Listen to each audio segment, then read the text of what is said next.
Look at the energy sector, for example. Yeah, look at smart grids. There you have the perfect decentralized system with its challenges out there. And the sector coupling, which is was just more interesting when you combine mobility and the energy sector, yeah, electromobility, all the cars using the smart grids and feeding them with energy and vice versa. If you look at the industry, which needs the mobility, the smart city, the smart traffic, which everything comes together on one basic level.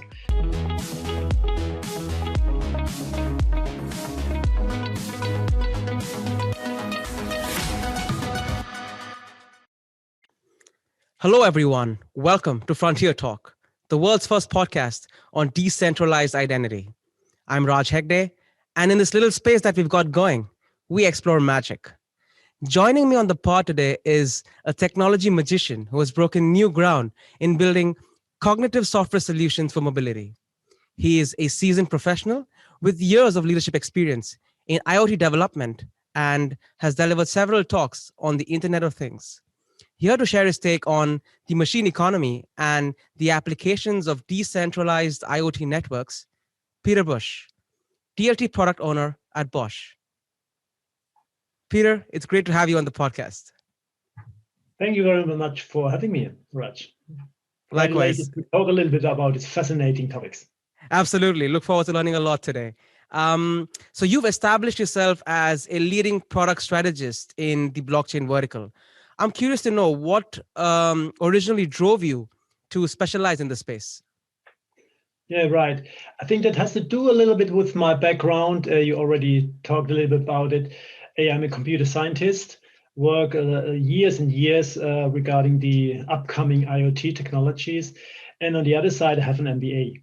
So I always looked as well on the economical side, and I'm a huge fan of business modeling and really understand where we can really earn money with that. So it was not really far to look into cryptocurrency, starting with this, and then looking on the other side, on the tech side of this, where we've seen there's much more than just Bitcoin or Ethereum on that side. And so I just put these things together, like on the cryptocurrency side, like on the other economy of things stuff side. And it turned out that it was really a great coincidence that like 4 years ago, we started a very huge strategic project at Bosch called Economy of Things. And there I'm the product owner for mobility, all the mobility use cases in Bosch, which has to do with economy of things. And so there I am. Brilliant. This intersection of technology and business most certainly inspires me. And we'll also deep dive on the business models of the future later on in the podcast. You mentioned about the Economy of Things project. Could you perhaps double click on what the Economy of Things project is and your responsibilities as product owner of DLT initiatives at Bosch? Yeah, right. So this is a quite unique enterprise that we have here at this. We have a certain kind of project at Bosch, very huge strategic ones, which deal with very, very unique new technologies, where we really need much more expertise, people, budget, and all that stuff. And so we discovered all these decentralized technologies, and we thought this needs to be worked on a very broad basis. Right. And those of you maybe who know a little bit about Bosch know that we are have a very broad portfolio. And so we are very active and market leaders worldwide in mobility, in industry technologies, in building technologies, consumer goods, power tools. You all know the drills and all that stuff from Bosch. And so there's a lot of different areas here. And when we said, okay, when the IoT, the Internet of Things is really coming, then what we really need is a means of how can they not only communicate with each other, how can they do business with each other? And this is really one very interesting thought. If you think about, and this is my specific part in that project, when you have vehicles in the future which are driving autonomously, for example, through smart cities, they need to do a lot on their own. Yeah, they need to meet some decisions. What kind of road I take? what is the shortest way to the next charging station, and all the other stuff that we need to have in the future. And therefore, we need technologies. We need to have a means of paying digitally, as well. For example, this needs to be very, very secure. It needs to be safe for the drivers as well in the car, and all that together. There, you need these new technologies, and this is my main responsibility again in this project, where we have as my responsibility in the mobility area. We have product owners for industry, product owners for energy, product owners for consumer goods. And all in all, like almost 50 people are now working on these topics all over Bosch, which have this broad strategic view on all this new technology coming up and where does this go into our products and services of the future.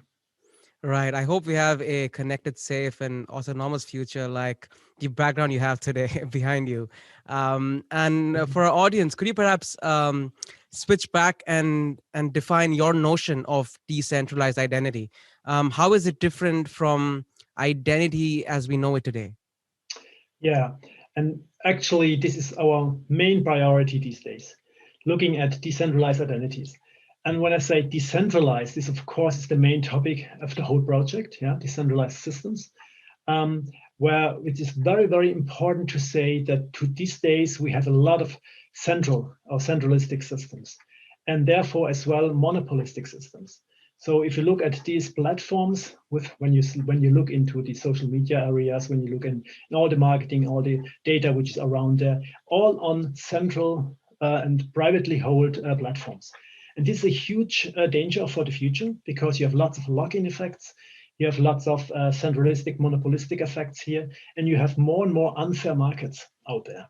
And when it now comes to all the other devices which could be connected, and one of the major visions of our company is all our products, all our services will be connected in the future. Yeah, not only as well exchanging data, but as well exchanging values. Then you need to have another means of a decentralized marketplace. That means no one intermediary in the background has all the control. So all the control points which are there, on all the critical ones when it comes to exchange of identity, where you have to authenticate, authorize yourself to consume any service in the Internet of Things. There you need a really safe and secure means of identity. This is, for my means, today not possible on these central systems. Of course, there are trustful ones. They promise you everything. However, as we all know, things happen, and then you have breaches, then you have hackers, then you have maybe as well other interesting business models on the other side, yeah, which use our data for anything else. Therefore, we need some decentralized system. We need another governance here as well. Yeah, we need to be able to have control of our own data, but as well have a fair markets where other control their data and come to a fair exchange. And this is something which is happening on decentralized systems these days. And therefore, of course, you need decentralized identities. Right. For our audience, be sure to stick around till the end of this part because we will explore platforms and its implications on a wide range of industries later on. A follow-up to your point, in the last episode with Doc Searles, we discussed issues about the identity status quo, referring to centralized federated identities. How do you see this confrontation between centralized and decentralized forms of identity playing out? Is there room for coexistence? Definitely, I think so. Because when I talk about decentralized or the importance of decentralized identities, I talk about the areas where we definitely need these, where it comes to security, safety, critical systems, where we definitely need these decentralized systems, which might get a little bit more expensive, more technology complicated maybe, and they are as well not there yet. Yeah, so we have to develop there. And so we have to live, of course, with the central identities these days, but there need to be a coexistence. Because of course you have still central platforms, which makes absolutely sense. Yeah, we have these cloud platforms, and though the central identities in some places make sense.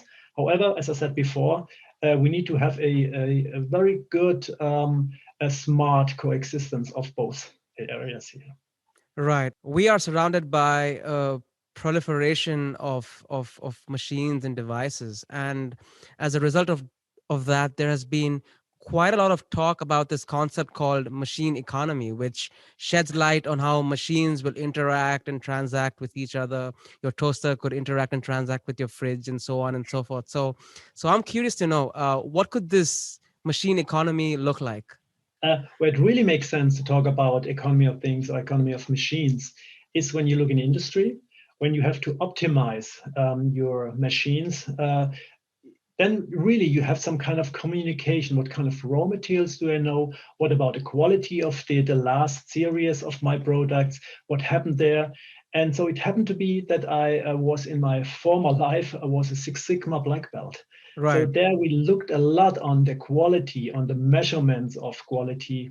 And so how can you really use the statistics, to find out where are the best procedures, where are the problems, where are the failures. And in the new days, now you have enough data to do that. And then you can do it automatically, technically, with mechanisms, with algorithms. And therefore, you need much data on the one side, but on the other side, you need monetary incentives to do so. Mm-hmm. And this, when we bring that together, then machines can really talk to each other, pay each other for these services that they do now, and really use the statistics, use these new algorithms. And then we get a much better optimization of these processes without human interactions there.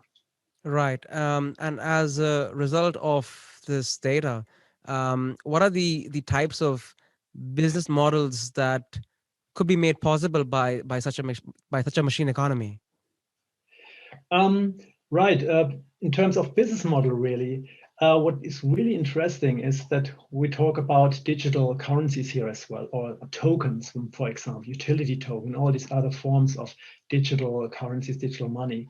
And there as well, we are not really there yet. However, when you look into the markets these days, what's happening with tokenization, there is a very, very new field of new ways of earning money here, because you can really sell data, buy data in these areas which is today in this more, I would say, pre-IoT world is very difficult and very unsafe and very untrustworthy.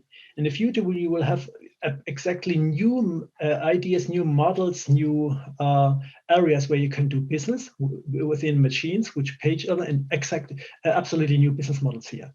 I can talk about too much about our own business models that we are developing here, because it's just too new, and it's our secret how we earn money. Mhm. Right. And I'd like to perhaps deep dive on these two worlds, one the pre-IoT and the other the post-IoT world. Now, building products for a certain stakeholder requires a clear understanding of their needs. So if you're a consumer company like, say, Facebook or Twitter, you need to clearly understand what the needs of users and humans are, so to say.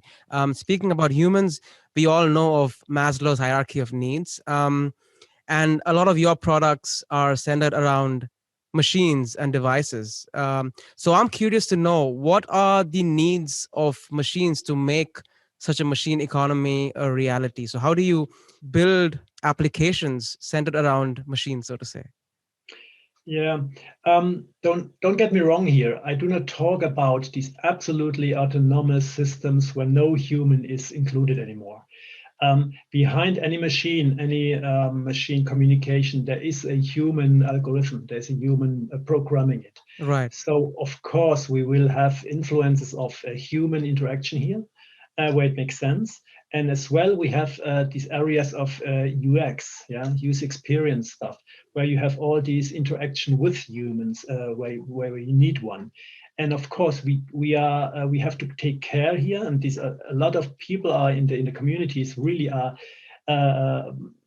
saying this will get really dystopic future if we go only the robotic way, and we have to avoid that, of course. So what we are building at Bosch really is, this is our slogan, technology for the user, for the humans, and so the machine on the one side is really a cool thing, and if they communicate and make business with each other is even better. Mm-hmm. However, the human is still in the middle of all, and as well in the middle of the business models. So we want to earn money, of course, with this. However, we need to make the people in using that happy, to be able to live with it. Okay. So we spoke broadly about different business models and applications potentially made possible by decentralized identity. But the question remains, why now? Because the technology is getting more advanced now. It's getting developed. It's getting more mature. Yeah. So, and we're still at the beginning of it. And what another very interesting effect now is happening, that more and more companies, communities, and as well governments learn that you can't do that alone. So more and more the idea of collaboration comes into play. The huge movements of open source and open data comes into play. And so when everything is coming more together and work together and then exchange even more data, then you need, of course, again, these new types of governance, these new types of technologies enabling that. However, giving you a new area of collaboration. And then we come to a part which we call co-opetition. So this is an artificial word of competition and collaboration. Yeah. First, you need the collaboration, work together, and then you have your own business model, your competition part of it.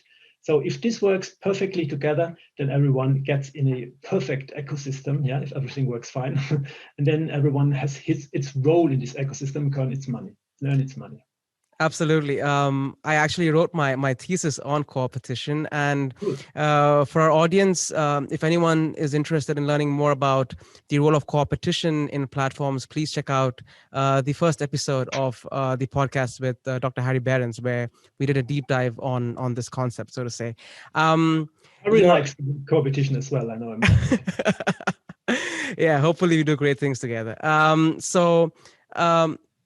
Listening to your points, there is a quote from French philosopher Paul Virilio that comes to mind, where he says that when you invent the ship, you also invent the shipwreck, and when you invent the plane, you also invent the plane crash. The same with electricity and electrocution. Every technology carries its own disadvantage or negativity, so to say. Yeah. Which is invented at the same time as technical progress. So my question to you is, what are some of the challenges you face in bringing decentralized initiatives to market? Yeah, right. That's a very important point. Because I said it in the beginning, the first priority in our products is safety. Safety of the user, safety of the inhabitant, the safety of the driver, and anything like that. So when we talk about these decentral automated systems, the most important part of that is the governance, that all the rules and all the regulations, how it's going to work. And if you find out any of a problem or danger in using that, then of course we have to think twice.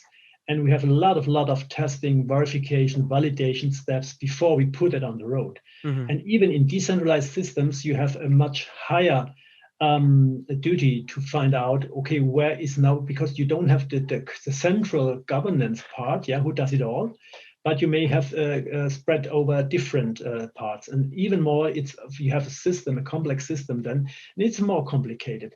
And absolutely, this is the one danger in the decentralized systems, that you have to be even smarter, yeah, with your testing and validation steps. And we are aware of that, and we have put a lot of effort in the first steps here. Brilliant. Let's shift gears now and explore platforms and network effects. So you're developing applications for devices and machines predominantly in the mobility space, and the mobility industry, as you might know, is pretty fragmented. We have a large number of scooter operators, ride-hailing platforms, car-sharing platforms, all competing together in one shared urban space, so to say. And with more players coming in, we also expect to have more identities at play. So my question to you is, what role does decentralized identity have to play in this industry? Yeah, that's really one of the favorite parts of mine, because when you look at you said itself, the fragmented markets of charging, for example, in the e-mobility space, when you look at the fragmented space of parking in the cities, this is a huge complex system at the moment, and you've just too much providers there, and you can't really find a very good way on how to charge your car and how to park your car and all that stuff. Correct. And there you have even more and more examples coming up in the IoT.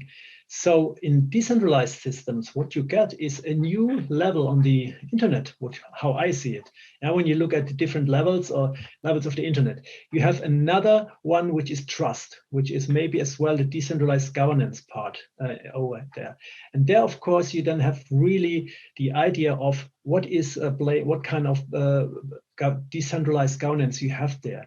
And then you have all the defragmented new possibilities that every new provider takes the same standardized modules, standardized libraries, standardized modules or methods to use for its service that you want to use. So you do not have all different providers with their own payment systems, with their own order systems and all login information stuff. So you have only one standardized system, which uses all the same. So you always log into the same system. You always have the same payment system, of course, in the perfect world, which we will have maybe in 5 to 10 years when the network's really able to do that.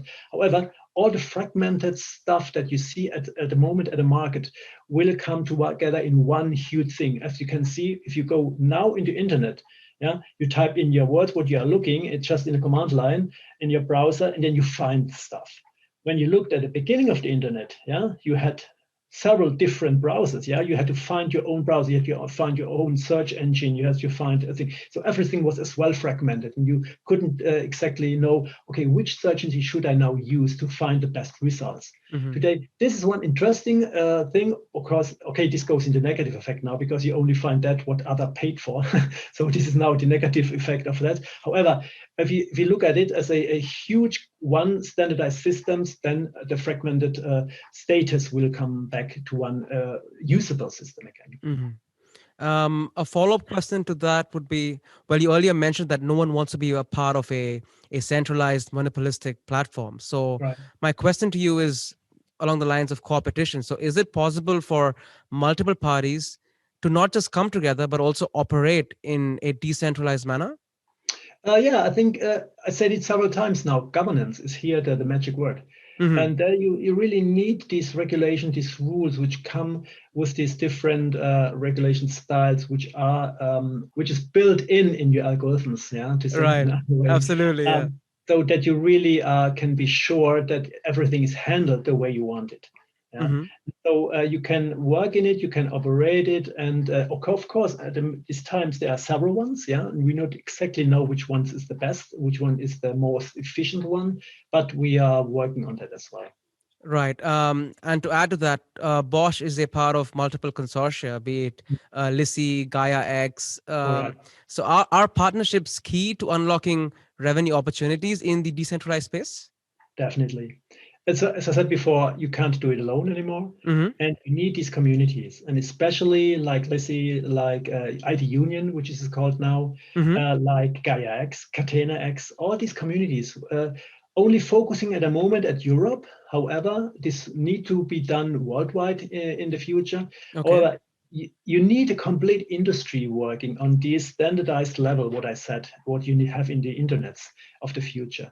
And therefore, any industry, any government needs to work on that as well. So there will be hopefully no one global private company who is controlling that all. Mm-hmm. The danger is there yet, still. So I'm not quite sure who will succeed, but we hope, and for the mankind, of course, that sounds a little bit pathetically now. However, we need decentralized systems here to have these fair markets, to have these or the possibilities for everyone to take part, and not on the control of one party in the background. Right. And could you perhaps share some insider insights on the workings within these consortia? Is it more to do with knowledge sharing? Is it more to do with building a suite of applications that were not possible in the world that we live today? Could you share some insights on what goes on? I think one of the most interesting effects there is really bringing together all different levels of corporations here. Mm-hmm. You have these very small startups, you have these little companies which make the major industrial part of a country, but you have as well the big corporates there. They need to work together somehow. So you have the agility, you have the very fast development from the smaller companies, and you have these stable, very old and very, very working and safe environments of the corporates. And this come together makes a really interesting fit. Of course, it's not easy, to bring these different cultures together. It makes it more interesting.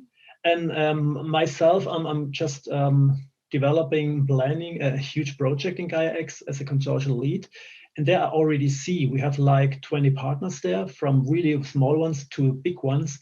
And it's really fun, to bring them all together, to work with them, and to see what kind of different technologies really are now usable together. And the other very, very interesting effect is, so it's when we as Bosch talk to another tier one, to another supplier, then we have our lawyer with us.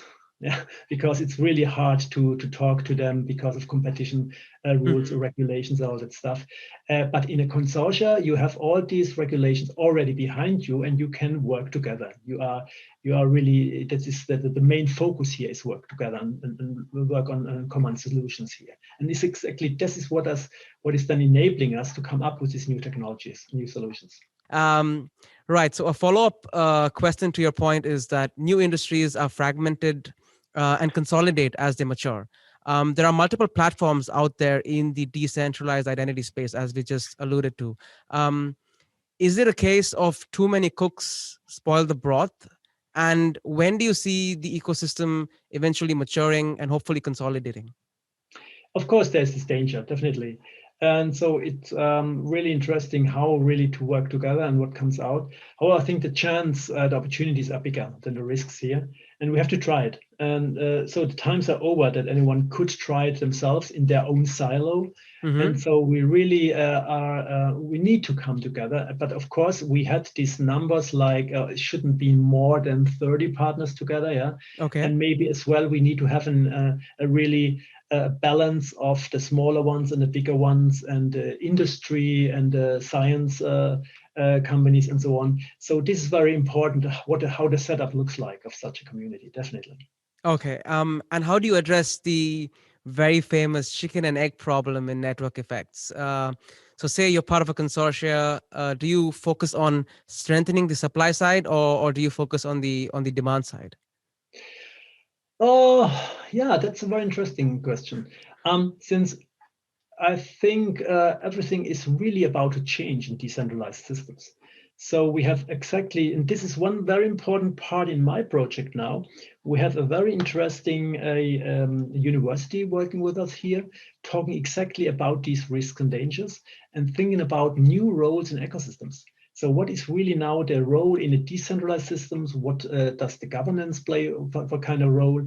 And what are really the classic roles compared with the new ones? And really just to a little bit solve this chicken and egg problem, we are set up not only developing this technology, but as well, just more importantly, how to work together with these new systems in the future. Yeah. And we're not quite sure how this will work out. We are just at the beginning of it. Right. Could you perhaps share the name of the university? Because we like to put such heroes or institutions at the forefront on this podcast. Yeah, it's a very well-known private university. It's the Zeppelin University. Ah, okay. From the Bodensee. What is the English word for Bodensee? Lake Constance, I think. Ah, okay. Brilliant. By Constance, right. So near Switzerland, correct? It's a beautiful lake, beautiful surrounding there. I love to be there. And this university really specializes in these economic roles and the role model, the role systems. And there we would like to, they have a huge part as well in the project, and we need to look at this governance system, which is as well part already of my project at Bosch, where we looked at these typical roles. But I think together with these more scientific views here, then we can go even a few steps further. Right. We also know that the university is backed by a large institution here in Germany. Anyways, that serves as the perfect segue to my next question, which is, why should organizations take decentralized initiatives seriously? And in the case of Bosch, you just mentioned that Bosch covers a wide surface area of industries. So can decentralized identity be used for applications beyond, say, mobility? What's your take on this? Absolutely, yeah. We even started with other areas first.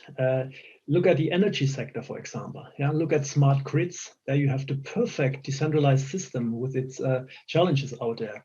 And the sector coupling, which is was just more interesting when you combine mobility and the energy sector, yeah, electromobility, all the cars using the smart grids and feeding them with energy, and vice versa. If you look at the industry, which needs the mobility, the smart city, the smart traffic, which everything comes together on one basic level. So you need really the combination of all these industries and coming together. Yeah. Mm-hmm. So this is really the interesting thing when you look into the future, when everything is connected, and we can't stop this anymore. Yeah. It's not our vision that we only want to connect it. It's already happening. And even another very interesting point here is when we get more and more intelligent software, yeah, like AI, machine learning stuff and all that, this even needs more controlling and more governance as well, yeah. So this is really puts some more level of challenge in it, I guess. Right. And do you think there is a potential marriage on the cards between, say, blockchain or decentralized identity and AI? Are they closely interlinked? Absolutely, right, yeah.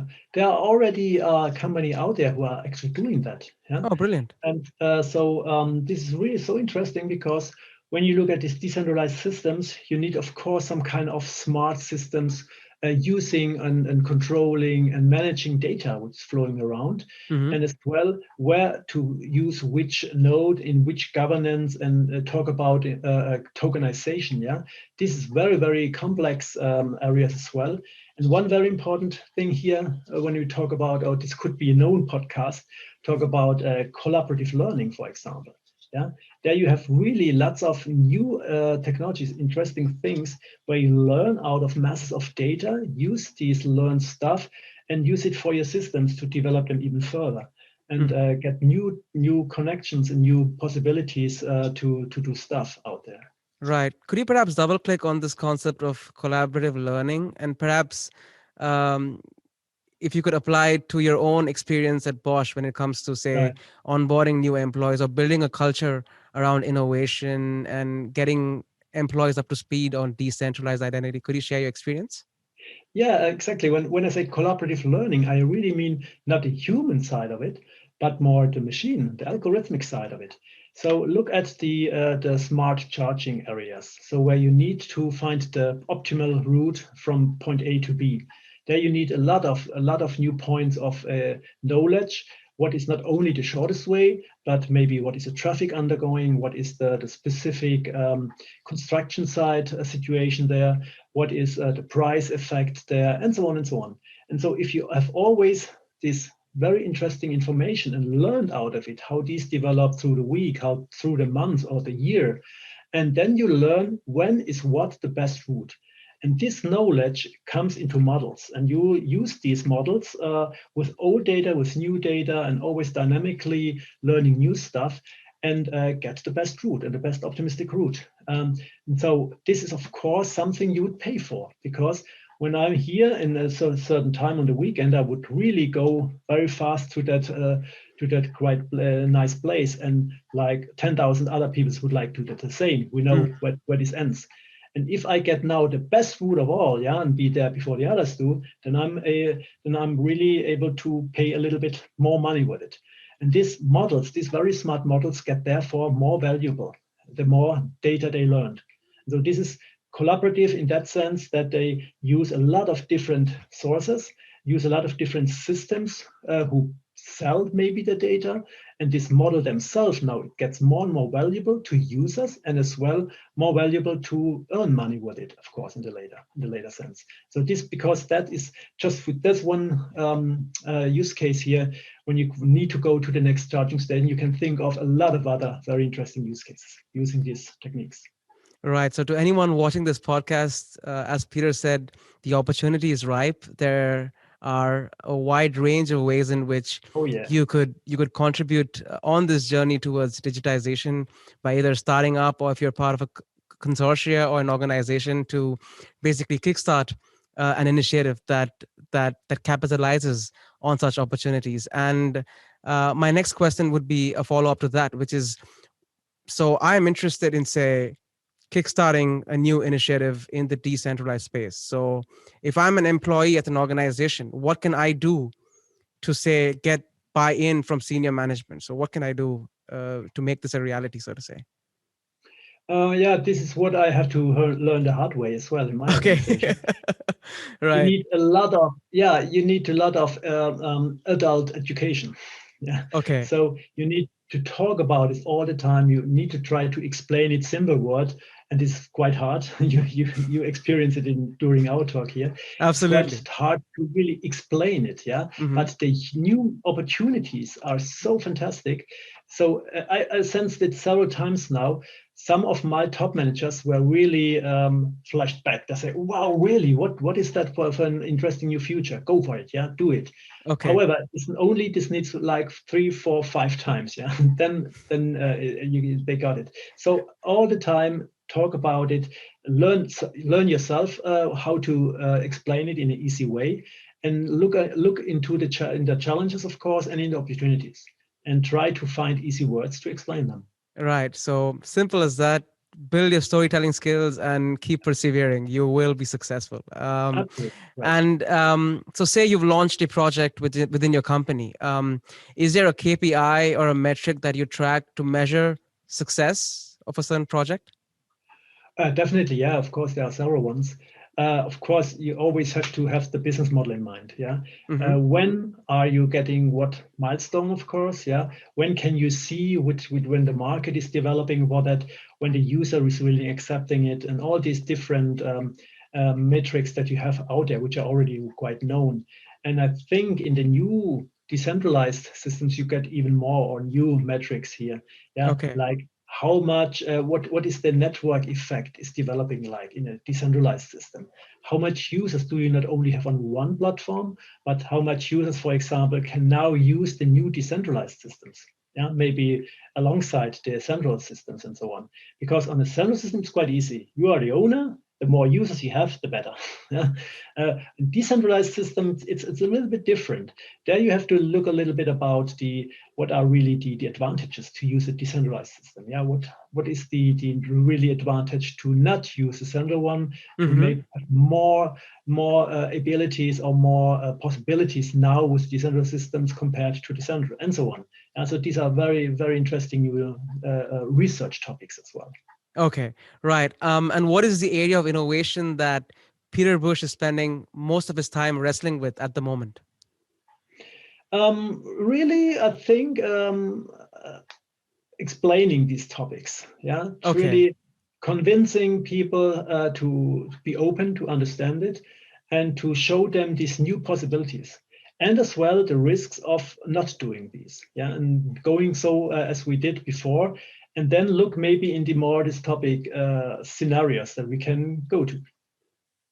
Right. I hope this podcast was a good platform in a sense to put your word out to Hope so. people who might be doubting it. And to wrap things up, where do you see decentralized identity going in the future? I see, since we have really this promising new community activities now, I think this will get a broad development, scalable, standardized system, at least in Europe. We start with that. And I think it will go on worldwide. And in a few years' time, you have this new Internet of Things using these decentralized systems. That's where I see my product visions there as well, and all my services and all that. Right. Fingers crossed, Peter. Right. It's now time for the best part of the show. This round is called Frontier Fire, where I put my guests on the spot with a series of rapid fire questions. So the question is, Peter, are you ready for the challenge? Right? Try. Perfect. Let's go. What's your mantra in life? Never stop learning new things and practice them a lot. Okay. Describe your take on Bitcoin in one word. Revolution. Okay. A book you would recommend to our audience? Um, I read one thing in the last time, which was, apart from these technologies, His Dark Materials. Philip Pullman, a very, very new world, and you look on these words. Right. I'll definitely add that to my reading list. What is the best piece of career or business advice that you've received? Um, Again, like the first one, be open for new initiatives and try to convince your managers to go in that direction. Okay. And what's your vision for the Economy of Things project at Bosch? Building up this EOT, this economy of things ecosystems, as maybe really an alternative to these existing hyperscaler models. Okay. And a person who inspires you and why? Very specific as well, my martial arts trainer, who is like in the middle of his 70s and is still doing like hundreds push-ups a day or so. That's incredible. And finally, what's your advice to anyone listening to this podcast? Again, I can just repeat myself. If you hear about this new stuff, be open, learn about it, and learn about it, and then convince others to do so. Right. On that note, Peter, I'd like to thank you for your time and hope that this conversation has given our audience a strong insight on the intersection of IoT and decentralized identity. I hope to see a lot more of your work coming to fruition and wish you and your team at Bosch the very best of luck in accelerating the future of mobility. Thanks, Peter. Thank you very much. Had fun to do it. That was Peter Busch. Peter will be at the European Identity and Cloud Conference, EIC, so be sure to get your tickets via the link in the description box below. I hope you enjoyed this conversation that dabbled around IoT, the machine economy, mobility, and also looked at how decentralized identity fits into this picture. If you enjoyed this conversation, be sure to share this with anyone who might find this information useful. And please list your comments down in the comment section, because as I mentioned at the start of the podcast, we explore magic here and we want to get better at this, and we can only do so by getting your feedback. So please go on and share your thoughts. Until next time, this is me, Raj Hegde, signing off, and I look forward to seeing you again on another episode of Frontier Talk as we redefine the I in identity. Stay safe.